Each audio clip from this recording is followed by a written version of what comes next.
Hello viewers, I Sushant welcome you all to class 8 history chapter 2 from trade to territory. The company establishes power. Today we will continue part 2. So part 2 में आज पढ़ेंगे a company officials become nabobs. इसका मतलब क्या होता है? इसका मतलब पहले हम बात करेंगे कि ये जो कंपनी होता है, जो इंग्लिश ईस्ट इंडिया कंपनी या जो ब्रिटिशर्स हैं, वो बहुत सारे एरिया को हमारे देश का बहुत जल्दी कब्जा कर लिए। तो ये जो बैटल ऑफ प्लासी खत्म जब हुआ, जो एक्चुअल नवाब्स थे वो उनको फोर्स किए, ब्रिटिशर्स फोर्स किए कि आप लोग हम लोगों को पैसा दो, लैंड दो, जमीन दो और पर्सनल गिफ्ट भी दो। जो कंपनी ऑफिशियल्स थे वो फोर्स किए। रॉबर्ट क्लाइव तो खुद सोचे कि मैं बहुत फॉर्चुनेट हूँ भारत को आके, खुद को बहुत खुश महसूस किए। 1772 में ब्रिटिश पार्लियामेंट जो था, ब्रिटिश पार्लियामेंट रॉबर्ट क्लाइव के कितना सारा अचीवमेंट था, बहुत सारा अचीवमेंट, जैसे कि बैटल ऑफ प्लासी में विजयी हुए, बैटल ऑफ बक्सर, बहुत बहुत बड़ा बड़ा युद्ध में वो जीता था। लेकिन इतना सारे काम करने के बाद भी ब्रिटिशर्स का जो पार्लियामेंट था वो सोचा कि ये रॉबर्ट क्लाइव बहुत क्लेवर है, तो खुद के पास बहुत सारे कुछ प्रॉपर्टी रखा होगा। तो ये चीज को लेके 1772 में ब्रिटिश पार्लियामेंट ऐसा कुछ एक्ट बनाया कि रॉबर्ट क्लाइव ने बहुत सारा पैसा छुपा के रखा है। वो उसको अच्छा नहीं लगा। बहुत सारे जो गलत सलत बात हुआ रॉबर्ट क्लाइव के नाम में, वो फोर्सफुली, मतलब वो इतना मजबूर हो गया कि रॉबर्ट क्लाइव को लास्ट में सुइसाइड करना पड़ा 1774 में।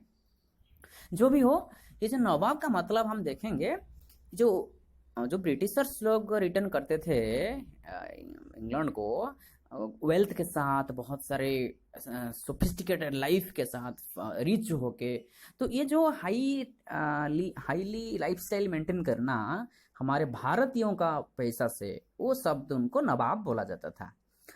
फिर बाद में हम देखेंगे कंपनी का जो रूल है वो एक्सपैंड कैसे हुआ, बढ़ा कैसे। ईस्ट इंडिया कंपनी ने जो रूल किया था 1757 से 1857 तक कंपनी का रूल था। तो कंपनी का रूल सबसे पहले हम बात करेंगे, पहला पॉइंट है जो रूल एक्सपैंड करने का, पहले मिलिट्री अटैक।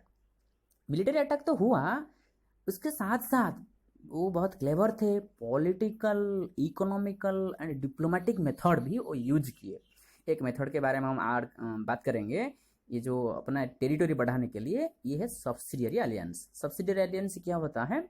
इसका मतलब ये है, ये जो अलियंस है, जो संगठन है, जो गठबंधन है, इंडियन रूलर्स, कोई भी इंडियन रूलर्स खुद का आर्मी नहीं रख पाएंगे अपना प्रोटेक्शन के लिए।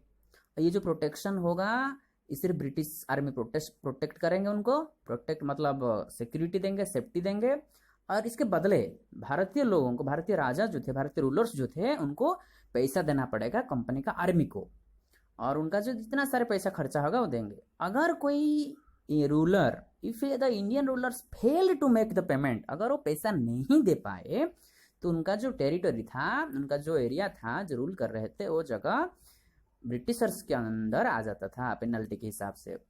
एग्जाम्पल हम देखेंगे, ऐसे औध हुआ था और हैदराबाद भी ऐसे हुआ था। सेकेंड पॉइंट हम बात करेंगे, ये जो सब बात बन रहा था, थोड़ा मैसूर के ऊपर हम नजर डालेंगे। टिप्पू सुल्तान, आप लोगों का सब सुने होंगे, Tipu Sultan the tiger of Mysore, Mysore का टाइगर थे वो। मैसूर का वो बहुत स्ट्रेंथ वाला, बहुत पावरफुल वाला लीडरशिप थे टिप्पू सुल्तान के पापा। और टिप्पू सुल्तान के पापा कौन है? हैदर अली। तो हैदर अली रूल किए थे 1761 से 1782। फिर टिप्पू सुल्तान रूल किए थे 1782 से 1799। तो मैसूर जो बहुत प्रॉफिटेबल बिजनेस कर रहा था मालवार में, लेकिन 1785 में टिप्पू क्या किए, टिप्पू सुल्तान ये जो एक्सपोर्ट करना बंद कर दिए, भेजना बंद कर दिए, सैंडलवुड जो हो, पीपर हो, ये सब बंद कर दिए। तो ब्रिटिश लोगों को झटका लगा, ब्रिटिशर्स फ्यूरियस हो गए, बहुत गुस्सा हो गए। तो वो देखे कि नहीं, टिप्पू सुल्तान और हैदर अली, ये दोनों को, ये तो बहुत एम्बिशियस है, बहुत आरोगेंट है, इनका बहुत घमंड है, ये घमंड तो तोड़ना पड़ेगा। तो ब्रिटिशर्स क्या किए, वो प्लान किए और एंग्लो मैसूर वार शुरुआत हुआ। एंग्लो मतलब जो इंग्लिश पीपल, ब्रिटिशर्स, और मैसूर तो मैसूर है। तो 4 वार हुआ था, 4 युद्ध हुआ था। 1767 में पहला, जो कि खत्म हुआ था 69 में। दूसरा हुआ 1780 में, जो कि 84 में खत्म हुआ था। तीसरा हुआ 1790 में, जो कि 92 में ख़त्म हुआ था, और फाइनली 1799। तो लास्टली फाइनली जो बैटल हुआ श्रीरंगपट्टनम एक जगह, इसमें कंपनी विक्ट्री हुआ, टीपू सुल्तान को अरेस्ट कर लिए, उनको मार दिए, और टोटल मैसूर ब्रिटिश लोगों के अंडर में आ गया। फिर वार हुआ, फिर युद्ध हुआ, ब्रिटिश लोगों का मन नहीं भरा, फिर ये मराठा लोगों के साथ लड़ाई किए। तो उस समय में मराठा जो किंगडम था वो it was divided into small small chiefs, छोटा छोटा किंगडम में डिवाइड हो गया था, स्मॉल स्मॉल सरदार के बीच में डिवाइड हो गया था, जैसे कि सिंधिया, होलकर, गायकवाड़, भोंसले, ये सब डिवाइड हो गया था। और ये जो सब वार हुआ मराठा के साथ 3 वार हुआ था, फर्स्ट एंग्लो मराठा वार, सेकेंड एंग्लो मराठा वार और थर्ड। तो पहला वाला का क्या हुआ 1782 में ख़त्म हुआ था वो, और एक ट्रीटी ऑफ सलबाई हुआ था ब्रिटिशर्स और मराठा के बीच में, जिसमें कोई भी मतलब कोई नहीं जीते थे या कोई नहीं भी हारे थे, 9 क्लियर विक्टर थे उसमें। फिर सेकेंड एंग्लो मराठा वार हुआ 1803 में। तो इसमें क्या हुआ, बहुत सारे साइड से ब्रिटिश लोगों का अटैक हुआ और ब्रिटिश लोग ओडिशा को गेन कर लिए और बहुत सारे पार्ट दिल्ली का और आगरा का वो ले लिए, ब्रिटिश लोग जीत गए। फिर तीसरा हुआ फाइनल थर्ड एंग्लो मराठा वार, वो क्या हुआ 1817 में हुआ था, और फाइनली मराठा पावर को ब्रिटिशर्स हरा दिए। फिर नेक्स्ट पॉइंट को जाएंगे, द क्लेम टू पारामाउंसी। पारामाउंसी का क्लेम, इसका पहले हम बात करेंगे पारामाउंसी की होता क्या है। पारामाउंसी इसका जो लिटरेरी मीनिंग है उसका मतलब है सुप्रीम और द रियल हेड।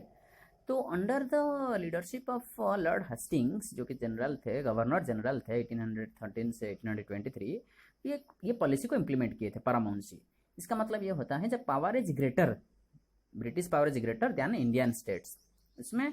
लेकिन ये जो पारामाउंसी था वो उतना आसानी से इम्प्लीमेंट नहीं किए थे, ये अनचैलेंज्ड नहीं था, ये चैलेंजेबल था। हम बात करेंगे, एग्जाम्पल लेंगे हम, जो कि कर्नाटक का पहले से ये किटोर था, और झांसी की बात कर सकते हैं, जो कि रानी लक्ष्मीबाई, रानी चमाना, ये सब भी बात कर सकते हैं हम। तो ये सब ब्रिटिशर्स के विरोध में लड़ाई किए।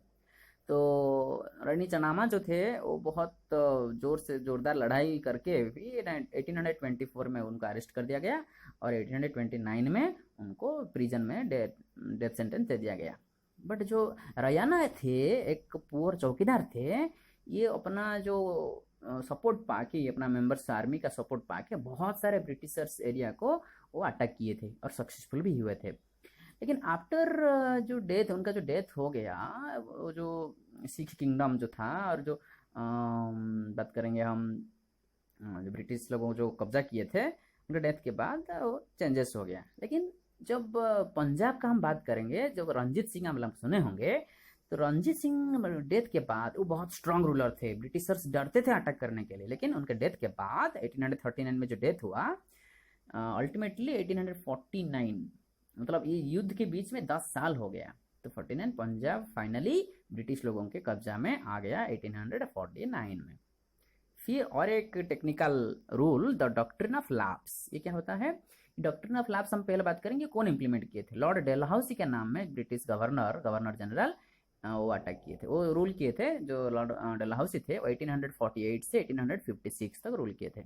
तो ये जो पॉलिसी था डॉक्ट्रिन ऑफ लैप्स, वो इम्प्लीमेंट किए थे। इसका मतलब क्या होता है कि जो कोई इंडियन रूलर मर जाते थे और उनका जो खुद का बेटा नहीं था, उनका जो एरिया था, उनका जो टेरिटरी था, वो लैप्स हो जाता था, मतलब ब्रिटिश लोगों का, ब्रिटिश कंपनी का अंडर में आ जाता था। जैसे कि हम एग्जाम्पल लेंगे, बहुत सारे एरिया आ गया था। हमारे उड़ीसा का भी एक नाम है, पहले बात करेंगे सतारा, जो कि 1848 में इम्प्लीमेंट लागू हुआ, मतलब ब्रिटिश लोगों के कब्जे में चला गया डॉक्ट्रिन ऑफ लैप्स के हिसाब से। हमारे उड़ीसा का संबलपुर है, और उदयपुर, नागपुर, झांसी भी है, झांसी की रानी जब बात कर रहे थे थोड़ी देर से पहले, तो ये सारे एरिया ब्रिटिश लोगों के कब्जा में आ गया, टेक्निकली वो ले लिए। फिर हम बात करेंगे उनका एडमिनिस्ट्रेशन कैसा था, setting up a new administration.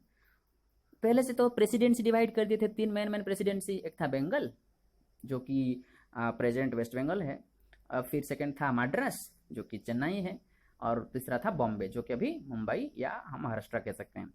तो ये एक जो 3 प्रेसिडेंसी था, ये एक एक गवर्नर रहते थे, और ये गवर्नर को एडमिनिस्टर करने के लिए, गवर्नर को उनके हेड जो थे वो थे गवर्नर जनरल। तो Warren Hastings first governor general थे जो कि एडमिनिस्ट्रेटिव रिफॉर्म लाए थे।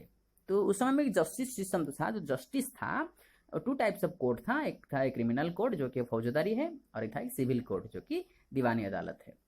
इसके बावजूद भी क्रिमिनल कोड्स के जो था वो काजी रहते थे और मुफ्ती रहते थे। काजी जो जज होते थे और मुफ्ती जो जूरी रहते थे।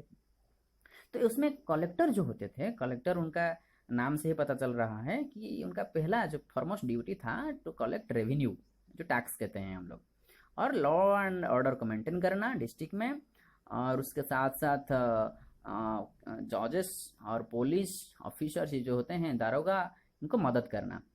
और उनका जो ऑफिस था वो उसको कलेक्टोरेट बोला जाता था, सेंट्रल और द सेंटर ऑफ पावर। फिर हम नजर डालेंगे कंपनी का आर्मी कैसा था। कंपनी का आर्मी से पहले हम थोड़ा नजर, जो मुगल्स थे, जो मुगल आर्मी थे, उनके बीच में बारे में थोड़ा नजर डालते हैं। उन जो मुगल आर्मी थे वो कंपोज हुए थे, काभालरी थे जो कि कहते हैं सवार्स, ट्रेन सोल्जर्स थे जो हॉर्स के ऊपर लड़ाई बैठ के लड़ाई करते थे। इन्फेंट्री थे जो कि फुट सोल्जर्स थे, पैदल चल के लड़ाई करते थे। तो उनके साथ साथ तीर अंदाजी भी थे जो कि धनु तीर जो होता है तीर अंदाजी, वो भी सोड के साथ साथ भी तीर अंदाजी थे और सोड में भी युद्ध करते थे। तो अर्ली 19th सेंचुरी में जब ब्रिटिश डेवलप किए, यूनिफॉर्म मिलिट्री कल्चर डेवलप किए, सोल्जर्स लोगों को जो इंक्रीज किया गया, यूरोपियन स्टाइल में ट्रेनिंग देके ड्रिल किया गया, डिसिप्लिन सिखाया गया कैसे, और स्ट्रांग करने के लिए वो सोचे। लेकिन उस समय में जो सिपाही थे, जो सोल्जर्स थे, उनको कैसे फील हो रहा था, उनका जो रिएक्ट कैसा था, जो चेंजेस, उनका जो लाइफस्टाइल चेंजेस हुआ, उनको जो आइडेंटिटी चेंजेस हुआ, वो कैसे फील होता था। तो ये हमको पता चला, जो 1857 रिवोल्ट हुआ, ये हमको उधर पता चलेगा कि मिलिट्री जो थे, जो कमांडर्स थे, जो सिपाही थे, उनको कैसे महसूस हो रहा था। फिर finally with the last part of the chapter conclusion को आएंगे।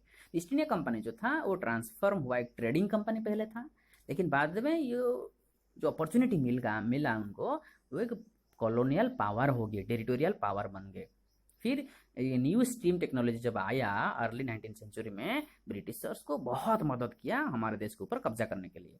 तो 1857 में कंपनी रूल जो था डायरेक्ट रूल किया हमारे देश के ऊपर। जैसे कि हम बात करेंगे 63% टेरिटोरी वो कब्जा कर लिए, और 78% ऑफ पॉपुलेशन उनके अंडर आ गए। ईस्ट इंडिया कंपनी जो था वर्चुअली रूल हमारे देश के ऊपर, whole India, maximum % of our country they ruled.